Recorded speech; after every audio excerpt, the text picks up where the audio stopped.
नमस्कार good morning video को गोटे लाइक करंतु एवं आपण सांगमान सह शेयर करंतु। आज सकाळ टॉप 10 न्यूज सहित मु आपण मानक स्वागत करुच्ची आमर यूट्यूब चैनल रे। फ्रेंड्स मु आज आपण मानक देश विदेशर किसी गुरुत्वपूर्ण न्यूज कहवाक जाऊँगी जहाँ को आपण देखी देश विदेशर अपडेट रखिपारे। ता पूर्व आपण को एक अनुरोध आपण मैंने आम यही चैनल को सब्सक्राइब करी बेल आइकन को ऑन कर दिंतु। तो दर्शक बंधु एवं चलतु नजर पकाइबा आज किसी गुरुत्वपूर्ण न्यूज उपरे। मे 20 रु मैट्रिक परीक्षा खाता देखा आरंभ हेबो कहले गणशिक्षा मंत्री। मे 20 तारिख में मैट्रिक खाता देखा आरंभ हेबो बोली विद्यालय और गणशिक्षा मंत्री कहते। मैट्रिक खाता मूल्यांकन नहीं चली बैठक पर यही सूचना देइछन्ति विद्यालय और गणशिक्षा मंत्री समीर रंजन दास। से कहते मे 19 तारिख सुधा परीक्षा निरीक्षक माने सबु केन्द्र में पहुँचे। यही समय सामाजिक दूरता पालन करी 60टी केन्द्र में खातार मूल्यांकन करा। कंटेनमेंट जोन में जदि कौन खाता देखा केन्द्र थाए ताहेले बोर्ड निष्पत्ति नहीं कार्य करिवो। नियोजित शिक्षक मानक प्रोत्साहन राशि मिलियो बोली मंत्री सूचना देइछन्ति। जुलाई शेष सुधा परीक्षाफल प्रकाश पाइबा चेष्टा कराजिबो बोली विद्यालय और गणशिक्षा मंत्री समीर रंजन दास कहते। तो दर्शक बंधु एवं चलतु जानिया परवर्ती न्यूज। आजिठारु सीबीएसई बोर्ड परीक्षा खाता मूल्यांकन कराजिबो। आजिठारु सीबीएसई परीक्षा खाता मूल्यांकन पुनः आरंभ हेबो एवं सीबीएसई बोर्ड परीक्षक माने निज निज घरु सीबीएसई बोर्ड परीक्षा खातार मूल्यांकन करिपरिबे। शनिवार संध्यारे मानव संबल विकास मंत्री रमेश पोखरियाल ट्विटर जरिया यही घोषणा करछन्ति। से कहछन्ति जे भारत रे प्राय 3000 परीक्षा केन्द्र प्राय 1.5 कोटी सीबीएसई बोर्ड परीक्षा खाता बोर्ड परीक्षकों घरे पहुँचब जहाँपर से मूल्यांकन प्रक्रिया आरंभ करेंगे।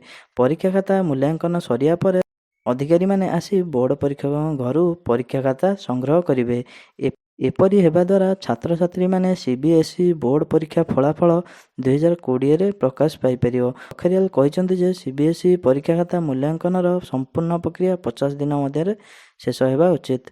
तो दर्शक बंधु एवं चलतु जानिया परवर्ती न्यूज। राज्यरू पुणी 7 महामारी आक्रांत चिन्हट मोट 294 छुईला। राज्यर शनिवार राति 7 नुआ महामारी आक्रांत चिन्हट होइछन्ति। गंजाम जिलूर 6 जन होइतिया बेले नयागढ़ जिलूर जड़े नुआ महामारी आक्रांत चिन्हट होइछन्ति। राज्य सरकार सूचना और लोक संपर्क विभाग पक्षर ट्विटर जरिया यही सूचना दि जाइछि। एसहित गंजाम जिले में महामारी आक्रांत संख्या 99 पहुंचता बेले राज्य में यही संख्या 294 को छुईछि। राज्यर अन्य कौन जिला तुलन में गंजाम जिले में द्रुतगति में महामारी संक्रमण बढ़ुछि। यही जिले में प्रथम थर पर गत 3 तारिख में 2 जन पुरुष पॉजिटिव चिन्हट होते। तो दर्शक बंधु एवं चलतु जानिया परवर्ती न्यूज। मे 15 तारिख सुधा आरंभ हो पारे घरोई विमान उड़ाण। देशर विमान चलाचल खूब शीघ्र आरंभ हेबो। आसंता 15 तारिख सुधा घरोई विमान उड़ाण आरंभ करने को योजना करुच्ची बोली केंद्र बेसामरिक विमान चलाचल मंत्री हरदीप सिंह पुरी संकेत देइछन्ति। एही जातीय गणमाध्यम सूचना देई पुरी कहछन् जे मे 15 तारिख पूर्व घरोई विमान उड़ाण आरंभ करने को योजना चलछि। मात्र निर्दिष्ट भाव यही सेवा केबे आरंभ हेबो ताहा कहि हेबो नाही। ए क्षेत्र में राज्य सरकार माने सहयोग करिया दरकार। केवल ग्रीन जोन रे विमान उड़ाण संपर्कित प्रश्न उत्तर रे से कहते ग्रीन जोन रे विमान चलाचल करने सहज किंतु मेट्रो शहर को बाद दे जाई परिबो नाही। मात्र समस्त मेट्रो शहर एबे रेड जोन रे रहिछि। खूब शीघ्र यही विषय रे चूड़ांत निष्पत्ति ग्रहण कराजिवो। तो दर्शक बंधु एबे चलंतु जानिया परवर्ती न्यूज। खोलिला कटकणा ओडिशा अभिमुखे 5 श्रमिक ट्रेन। हाईकोर्ट को द्वारा लागू होइतिबा कटकणा को सुप्रीमकोर्ट स्थगित करिया परे पुणी थरे प्रवासी ओडिया को फेराई आनिया को व्यवस्था होइछि।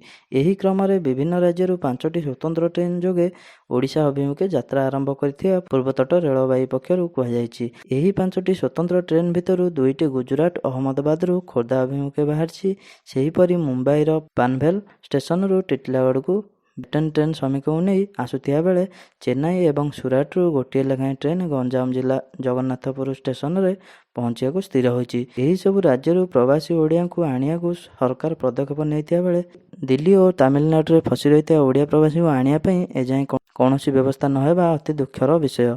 दिल्ली और तमिलनाडु रे फसी रहिता प्रवासी ओडिया माने बाहर अनेक समस्यार सम्मुखीन होउछन्ति। आमे यही चैनल माध्यम रे सरकार को अनुरोध करुछु जे दिल्ली और तमिलनाडु रे फसी रहिता ओडिया प्रवासी आनिया पई शीघ्र स्वतंत्र ट्रेन चलाचल करा जाऊ। तो दर्शक बंधु एबे चलंतु जानिया परवर्ती न्यूज। ଟ୍ରେନରେ ଫେରିବେ ପ୍ରବାସୀ ଓଡ଼ିଆ। ଆଜି ଟିଟିଲାଗଡ଼ରେ 19 ଘଣ୍ଟିଆ କର୍ଫ୍ୟୁ। ପ୍ରବାସୀ ଫେରନ୍ତାମାନେ ଆଜି 2ଟି ଟ୍ରେନ୍ ମାଧ୍ୟମରେ ବଲାଙ୍ଗୀର ଜିଲ୍ଲାର ଟିଟିଲାଗଡ଼ ଷ୍ଟେସନରେ ଆସି ପହଞ୍ଚିବେ। ପ୍ରବାସୀମାନେ ଆନ୍ଧ୍ରପ୍ରଦେଶ ଓ ମହାରାଷ୍ଟ୍ରରୁ ଟିଟିଲାଗଡ଼କୁ ଆସିବେ। ଏହା ପୂର୍ବରୁ ପରିସ୍ଥିତିକୁ ଦୃଷ୍ଟିରେ ରଖି ଟିଟିଲାଗଡ଼ରେ 19 ଘଣ୍ଟିଆ କର୍ଫ୍ୟୁ ଲାଗୁ ହେଉଛି।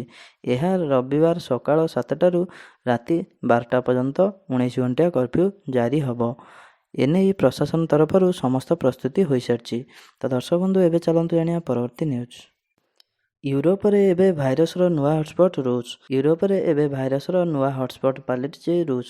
ସ୍ପେନ୍, ଇଟାଲୀ ଏବଂ ବ୍ରିଟେନ୍ ପରେ ରୁଷରେ ସଂକ୍ରମଣ ମାତ୍ରା ବଢ଼ିବାରେ ଲାଗିଛି। ଲଗାତାର 6 ଦିନ ଧରି ରୁଷରେ 10,000ରୁ ଅଧିକ ନୂଆ ମାମଲା ରେକର୍ଡ କରାଯାଇଛି।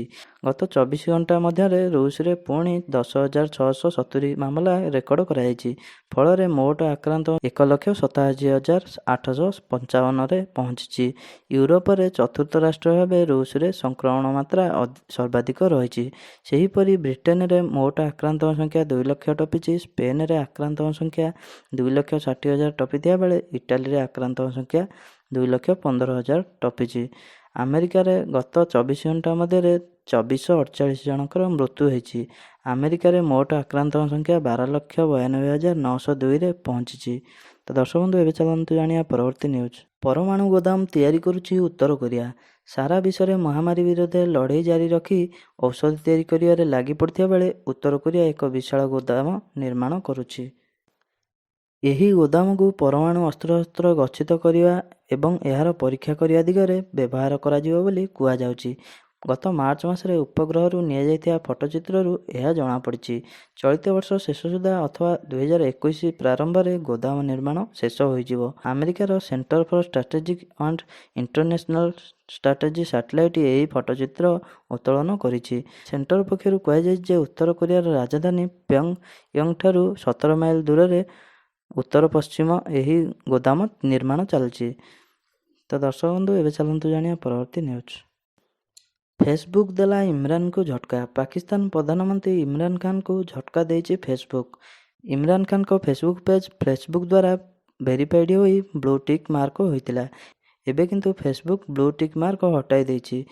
ଫେସବୁକ୍ର ଏହି ପଦକ୍ଷେପକୁ ନେଇ ପାକିସ୍ତାନରେ ହଇଚଇ ସୃଷ୍ଟି ହୋଇଛି। ତେବେ ଫେସବୁକ୍ କାହିଁକି ଏଭଳି କରିଛି ତାହା ଜଣାପଡ଼ିନି। ସବୁଠାରୁ ବଡ଼ କଥା ହେଲା ଫେସବୁକ୍ରେ ଅଧିକ ସକ୍ରିୟ ରହୁଥିଲେ ଇମ୍ରାନ। ତ ଦର୍ଶକ ବନ୍ଧୁ, ଏବେ ଚାଲନ୍ତୁ ଜାଣିବା ପରବର୍ତ୍ତୀ ନ୍ୟୁଜ୍। ମହାମାରୀ ହ୍ୱାଇଟ୍ ହାଉସ୍ରେ ପହଞ୍ଚିଲା। ଆମେରିକା ରାଷ୍ଟ୍ରପତି ଡୋନାଲ୍ଡ ଟ୍ରମ୍ପ ମହାମାରୀ ସଂକ୍ରମଣର ଶେଷ ପର୍ଯ୍ୟାୟକୁ ଅପେକ୍ଷା କରିଛନ୍ତି। ଯେତେ ଶୀଘ୍ର ମହାମାରୀର ପ୍ରକୋପ କମ୍ ହେବ ସେତେ ଶୀଘ୍ର ସେ ଲକଡାଉନ୍ ଖୋଲି ଦେଶର ଅର୍ଥ ବ୍ୟବସ୍ଥାକୁ ସୁଧାରିବେ ବୋଲି କହିଛନ୍ତି। ହେଲେ ଏବେ ଏହି ମହାମାରୀ ହ୍ୱାଇଟ୍ ହାଉସ୍ରେ ତା'ର ଉପସ୍ଥିତି ଜାହିର କରିଛି। ଟ୍ରମ୍ପଙ୍କ ଝିଅ ଇଭାଙ୍କା ଟ୍ରମ୍ପଙ୍କ ଜଣେ ସହାୟତା ମହାମାରୀରେ ପୀଡ଼ିତ ଥିବା ସୂଚନା ମିଳିଛି। ତେବେ ସେ ହେଉଛନ୍ତି ହ୍ୱାଇଟ୍ ହାଉସ୍ର ମହାମାରୀ ସଂକ୍ରମିତଙ୍କ ମଧ୍ୟରେ ତୃତୀୟ ବ୍ୟକ୍ତି।